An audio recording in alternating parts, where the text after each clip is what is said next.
Hello students, welcome to the world of digital teaching. I am Amrit Beer. Continuing with the chapter Deep Water for class 12th English.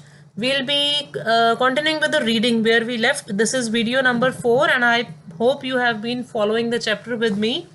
So I'll take you through the developments of this chapter. Next.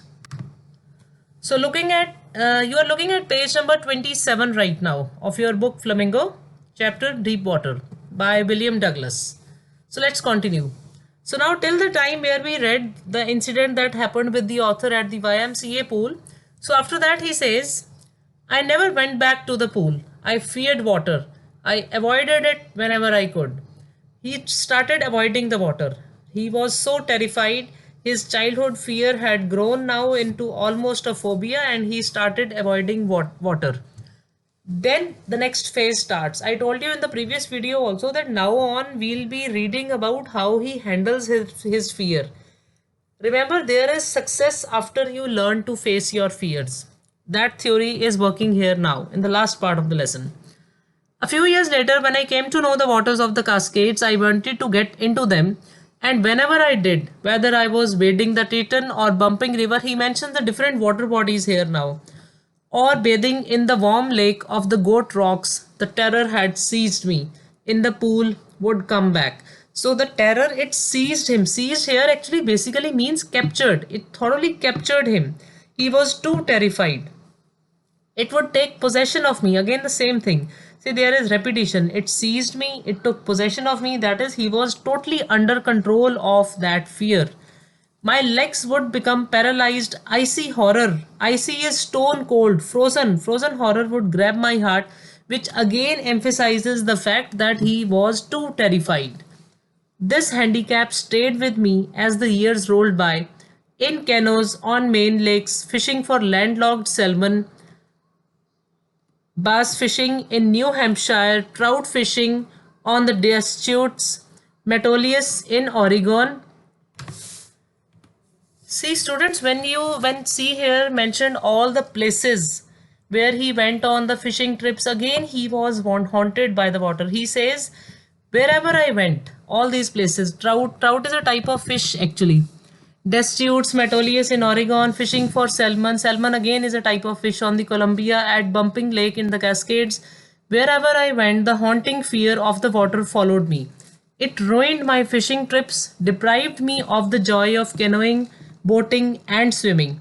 Here I would like to show you a picture of the area which he talks about, where he went fishing and all. I'll just show you a picture of the map basically. Just have a look. This is the area on the map of America where you can see it is marked Bumping Lake. And a very interesting fact is that here we have a wilderness. Wilderness is basically a term used for a forest area. William O. Douglas Wilderness. See, this area has a place named after the writer whom we are studying in our textbooks. And this was the area. This is the Yakima Indian Reservation. So this is the area where we have this. Here you can see the Yakima River, which is shown in your textbooks also. If you have a look at the previous page in your textbooks, this is the Yakima River area. This area where we had the William O. Douglas Wilderness and the Bumping Lake here. Then this was the place. And one more place I would have liked to show you. If you can have a look here at the map, this is the whole area. The Oregon area is also this territory. This complete territory which I am showing you here, this is the Oregon area. See here one thing, Trout Lake.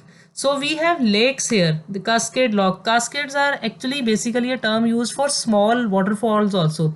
You must have studied this phenomena in your geography. So it's a very interesting phenomena if you revisit your geography, knowing the difference between cascade and waterfall. I'll leave this question for you here in this video, and we probably may be discussing it in class or in the next video. I would like to have answers from your side also. You should research upon it, the difference between a waterfall and a cascade. See here, you can see North Cascades National Park. So here, this is an area where cascades are found. So this was the area I just wanted to show you on map, which has been mentioned by the author in his text which we are reading. See, this was the place I was looking for, Oregon. So this place, this area, this territory is Oregon, right? So he writes further, I used every way I knew to overcome this fear, but it held me firmly in its grip. Finally, one October, I decided to get an instructor and learn to swim. I went to a pool and practiced 5 days a week, an hour each day. The instructor put a belt around me. A rope attached to the belt went through a pulley that ran on an overhead cable.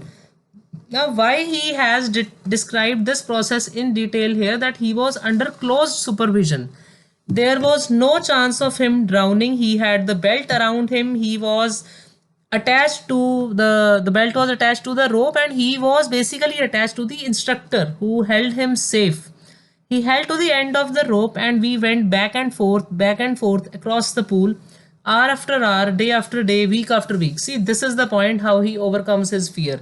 He is practicing rigorously daily. He has made it a ritual to practice so that he can drive out the fear of water. On each trip across the pool, a bit of the panic seized me. So there was something of that fear, some part of the fear left inside him when he was swimming across the pool. Each time the instructor relaxed his hold on the rope and I went under, some of the old terror returned and my legs froze. So this was still the severe kind of reaction that he was experiencing early in the early stages of his training. Let's see how it changes over a span of time. It was 3 months before the tension began to slack. Slack is loosen.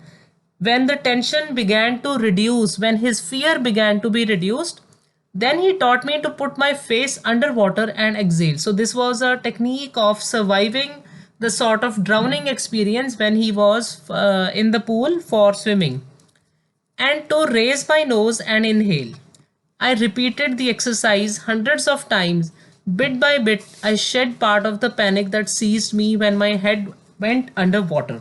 So gradually, see, now the only thing is, as and about when he tries to, you can say, conquer his fear, as and when he tries to practice more and more, he has more control over his actions, his fear keeps on reducing. I repeated the exercise hundreds of times. Bit by bit, I shed part of the panic that seized me when my head went underwater. Next, he held me at the side of the pool and had me kick with my legs. So this was again practice to make his legs stronger. For weeks, I did just that. At first, my legs refused to work, but they gradually relaxed. And finally, I could command them. Thus, piece by piece, he built a swimmer. A very important statement here. Piece by piece, he built a swimmer. And when he had perfected each piece, that is all the limbs, he put them together into an integrated whole. See, beautiful philosophy depicted brilliantly. Piece by piece, he built a swimmer. That is, gradually he was made to practice making all his body parts strong. They grew stronger day by day. And then, when each part was trained very well, they were all together integrated, combined into one whole. That is one good swimmer. In April, he said, now you can swim. Dive off and swim the length of the pool, crawl stroke. So this is how the diver, the instructor, he gave him the instructions of that. Basically, he gave him the confidence that yes, now you are ready to swim. I did. The instructor was finished, but I was not finished. Now here, see, deliberately he has used the word the instructor was finished. Finished means here his role was finished. Basically, the role of the instructor was finished here. So he says, I still wondered if I would be terror stricken when I was alone in the pool. But now, see, between this stage of being perfected after the training and now venturing out into the pool on his own, there was a difference. Earlier, he was under supervision, right? Now he had to do it independently. I tried it. But see, this is the basic point. He didn't give up. He didn't lose hope. He still kept on trying. I swam the length up and down. Tiny vestiges of the old fear, old terror would return. Vestiges, just the pieces of his old fear, they would return, come back to him. But now I could frown and say to that terror, trying to scare me. Hey, well, here's to you. Look, here's to you is, this is the revenge. This is the reply that I'm giving back to you. I'm against you. I'm trying to scare you. The fear needs to leave me. You need to leave me alone. This is what he was telling his fear. Trying to scare me? Hey, well, here's to you. Look. And off I'd go for another length of the pool. This went on until July, but I was still not satisfied. So now, as his fear started leaving him, he grew more and more comfortable, and he basically started to, you can say, love swimming in the sense that he was feeling very satisfied in driving out the fear from inside. I was not sure that all the terror had left. See, there's the point. What I said. He is now wanting to make sure that his fear has left him by 100%. He is not ready to stop in between. So I went to Lake Wentworth in New Hampshire, dived off a dock at Triggs Island. Again, he ventured out to new places which had more depth, greater areas, and swam 2 miles across the lake to Stampeck Island. And now here I would like to request you to have a look at the map once again. You should actually, you will start loving it. How you can say, research on the map, try to mark these places, look for these places on a map. I swam the crawl, breaststroke, side stroke, and backstroke. Only once did the terror return. When I was in the middle of the lake, I put my face under and saw nothing but bottomless water.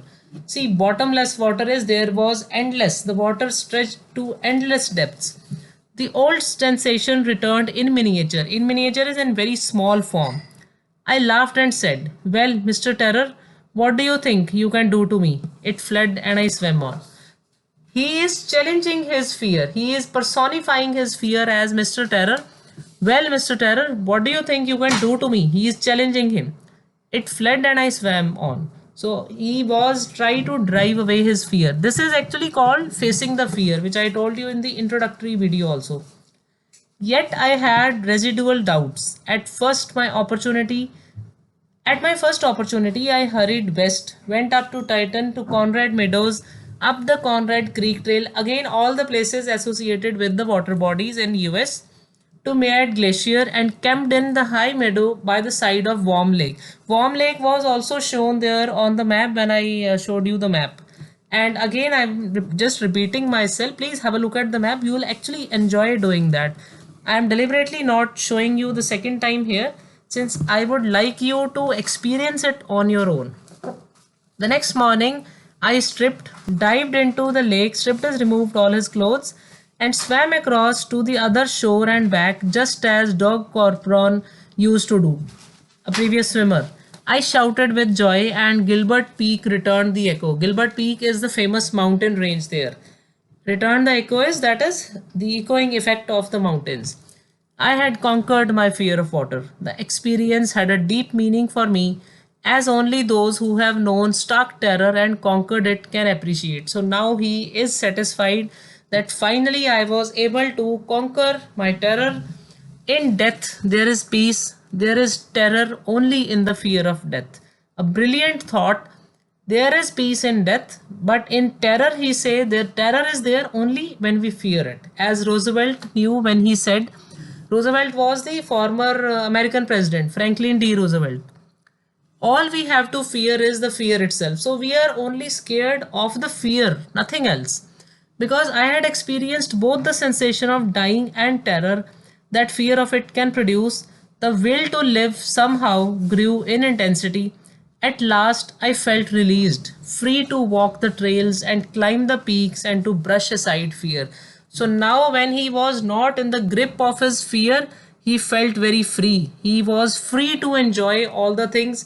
He had this a sheer sense of freedom that dawned upon his spirit, body, mind, soul, everything, and he was thoroughly relishing that since he was free. And he relates it to the philosophical statement given by Roosevelt, that is, all we have to fear is fear itself. So there is nothing to worry about. It is only fear when it controls us that we can feel or experience this fear. So that's all for today. I would like to again request you to go through the chapter. We'll be discussing the question answers next time. So stay tuned, take care, enjoy reading, have a nice time. Thank you.